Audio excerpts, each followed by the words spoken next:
Herkese selamlar. Kanalıma hoş gelmişsiniz. Bugündən etibarən sizin Cashflow qaydınız mən olacağım. Və bugündən etibarən mən sizə mühasibatlığı Excel üzərindən keçəcəm. Təkcə bu dərslərimizdə Excel deyil, həmçinin birisi və mühasibatlı QuickBooks-dan da öyrədəcəm. İlk dərsimiz bizim Excel dərsimizdir. Excel-i mühasibatlı hissəsinə daxil olmadan biz bugün sizlərə ilkin olan Excel anlayışı haqqında məlumat verəcəyik. Yəni Excel-ə nələr daxildir, hansı menulardan istifadə edilir və nələrdən istifadə edilir.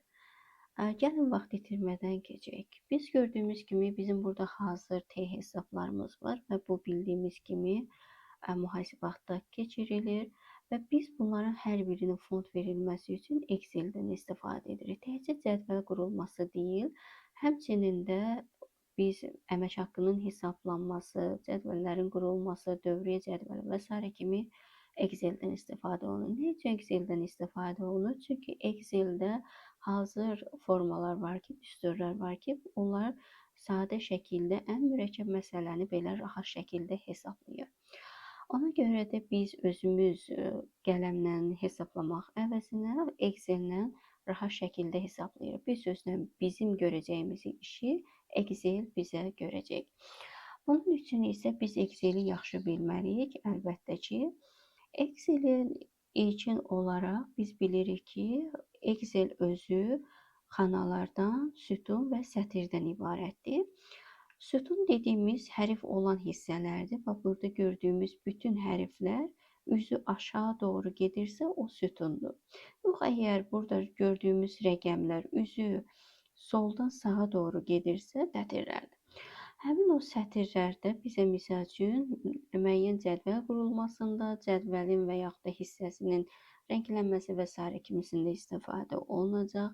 Yəni, həmin o cədvəlin müəyyən bir hissəsinin dəyişməsi, yerinin dəyişməsi, format verilməsi və s. kimi və həmin o sütunla sətirin birləşməsi bizə veriləcək xana.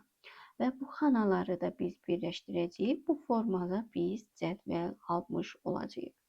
Və bu cədvəlin qurulması gələcək ikinci dərsimizdə olacaq. Amma bugün sizə həmin o xananın, misal üçün, fond verilməsi, rənginin dəyişməsi, şrifinin dəyişməsi və yazı formalarının verilməsi haqqında qısa məlumat verəcəm. Yəni, vaxt itirmədən keçək biz Excel-in menuları və bu hissəyə. Bizə daha çox lazım olan menular vardır ki, bugün onlarla tanış olacağıq. İlkin tanışlığımız fayl menusuna başlayaq. Fayl menusuna daxil olsa, biz burada bir neçə funksiyanı görürük. Birinci başlayaq New funksiyasından. New'da daha çox yeni biz cədvəl yaratmaq istəsək istifadə edirik və yaxud da ki, şablonlardan hər hansı birini seçib, onun üzərində cədvəl yarada bilərik. Daha sonra Open'da mövcud olan hər hansı bir cədvəli seçərək istifadə edə bilərik. Daha çox istifadə edəcəyimiz bu hissədə Safety və Save As-dir. Bunlar daha çox yaddaşa verilməsi üçün istifadə olunur. Sonra Print hər hansı bir cədvəlimizi çapa verilməsi üçün istifadə edirik. Və Options hissəsində isə biz hər hansı bir funksiyanı daxil etmək və yaxud da çıxartmaq üçün istifadə edirik. Bundan sonra isə biz gəlin indi baxaq Home menusuna. Home menusunda biz görsək, burada bir neçə funksiyalar vardır. Bugün biz sizlərlə Clipboard, Font, Alignment və Number, Styles, Cells və Editing haqqında danışacağım. Daha çox bu Clipboard formasından deyək. Clipboard hissəsi nə deməkdir? Burada biz daha çox məlumatı kəsib, yapışdırıb, fond verilməsi üçün istifadə edirik. Məsəl üçün, hər hansı bir nümunə yazaq, məsələn, yazaq Excel sözü. Excel sözünü yazdıq. Biz istəyirik ki, burada olan Excel digər xanaya köçürülsün. Onu nə edə bilərik? Həmin o mövcud olan yazılmış xananın üzərinə toxunuruq və görürük ki, artıq burada seçilmiş işarəsi göstərdi. Daha sonra əgər istəsək kopya eləmək, yəni onu kopyalamaq, onu kopya olan funksiyanın üzərinə tıklayırıq. Aktivləşir. Gördüyümüz kimi aktivləşdi xanamız. Sonra istədiyimiz xanaya toxunuruq, yəni seçirik.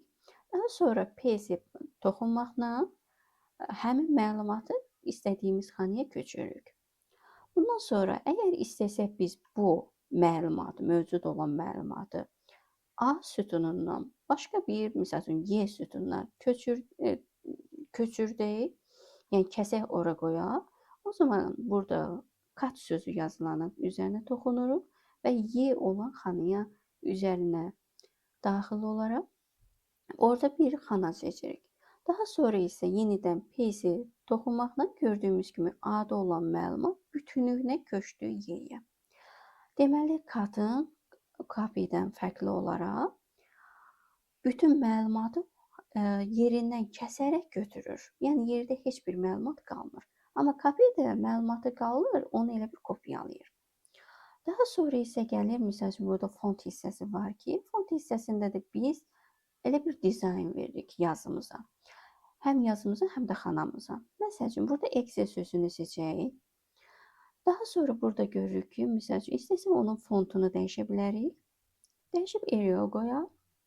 Sonra istəsək onun şriftini dəyişə bilərik, ölçüsün istədiyimiz ölçüdə qoya bilərik. Onu qalınlaşdıra bold edə bilərik nəzildə və yaxud da altına xətt çəkə bilərik. İstəsək tək xətt, istəsək qoşa xətt çəkə bilərik. Və yaxud da ki, heç bir xətt çəkə istəsək götürə bilərik. Və burada onu seçəndə görürük ki, aktivləşir. Və bunu aktivləşdirmənin üzərinə yenidən tıklasaq, görürük ki, həmin geri qayıtdı və elə bir bolddan çıxdı.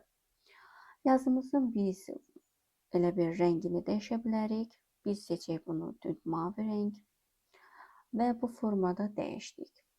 Daha sonra isə gördük ki, bunun fontu da dəyişdi, rəngi də dəyişdi, qalınlaşdı da. İndi bunun biz xananı rəngləmək istəsək, bu formada gördüyümüz kimi vedri olan hissəsinə toxunuruq və oradan hər hansı bir rəngi, istədiyimiz rəngi seçirik. Mən sarını seçdim, siz istənilən rəngi seçə bilərsiniz və bu formada dəyişdik. İndi isə baxırıq görürük ki, məsəl üçün Y olan xanada adi sadə formasındadır, amma C-də fərqlidir. Biz istəyirik ki, bu C-dəki kimi bu olsun da bu. Da bir də o məsəl üçün Excel olan sözü eyni ilə bu şəkildə dəyişmirik. Vaxt getməsin deyə biz onun formatını dəyişə bilərik. Necə dəyişəcəyik? Biz əvvəlki bu formatlanmış hazır xanada olan sözü, yəni xananı seçirik. Daha sonra format pencerə basırıq, gördük ki, aktivləşdi və bizdə belə bir alət göründü və nəyin üzərinə toxunmaq istəsək, həmin o formada elə bir köçürdəcək. Bunun copy-dən fərqi ondadır ki, bu bir dəfə eləyir. Yəni biz bunu dəfələrlə təkrarlaya bilmərik. İstəsək dəfələrlə təkrarlayaq. Məsəl üçün bunu yenidən üzərinə gəlirik və toxunuruq və digər xananı üzərinə gəlsək bu formada. Məsəl üçün burada yazsaq biz Microsoft, görəcək ki, eyni formatdadır, eyni fontdadır və s. kimi. Yəni birbaşa dəyişildi. Yəni bu şəkildə biz bunlardan istifadə edəcəyik. Alignment-dən biz sonradan deyəcəyik ki, nə üçün lazımdır? Cədvəl qurarkən onu izah edəcəm. Və buradan digərlərində həmçinin AutoSum var ki, məsələn, o toplanılması və s. kimidir. Və sonra keçək digər insert hissəsinə. Insert hissəsində də biz gələcəkdə öyrənəcəyik pivot table, daha sonra onun illüziya daxil olunması, yəni picture, şəkillər və s. kimi. Sonra qrafik hazırlasaq, ondan istifadə edəcəyik. Yəni cədvəllərin hazırlanması, qrafiklərin hazırlanması, sonra line xəttlərin hazırlanmasında istifadə edəcəyik.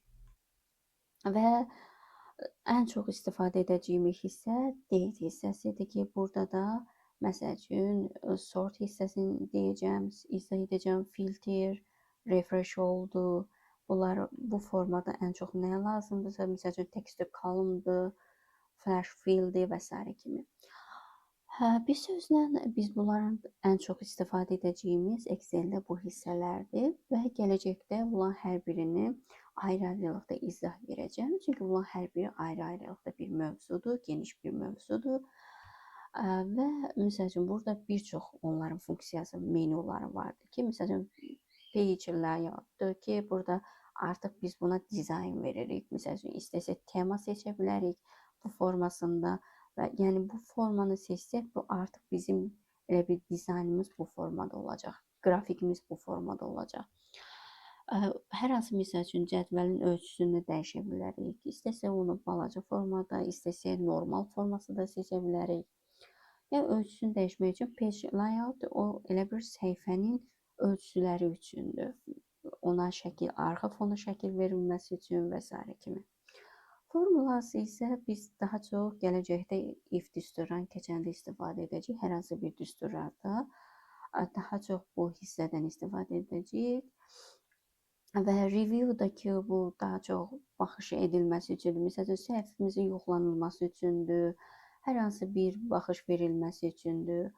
Sonra view hissəsi də var ki, bu view hissəsində də məsəl üçün freeze panel var. Bu hissəsini başa salacağım və daha çox istifadə olunacaq makros hissəsi ki, makros hissəsində də növbəti dərslərimizdə cədvəl qurarkən istifadə edəcəyik. Və developer hissəsi sizlik bir şey deyil. Məsəl üçün, düzdür, burada daha çox makrosdan istifadə edə bilirik. Bu helpdəki bu hər hansı bir kontakt əlaqə yaradılması üçündür. Power Pivot'dakı bu da bizdə məsəl üçün yuxarı səviyyədə olan Excel-lərdə istifadə edilir. Bir sözlə bugünkü dərsimiz bu idi. Növbəti dərslərdə artıq biz cədvəl qurulması, sadə cədvəlin qurulması və onların hər hansı bir forma verilməsi haqqında izah edəcəm. Hələlik növbəti dərslərdə görüşmək ümidi ilə.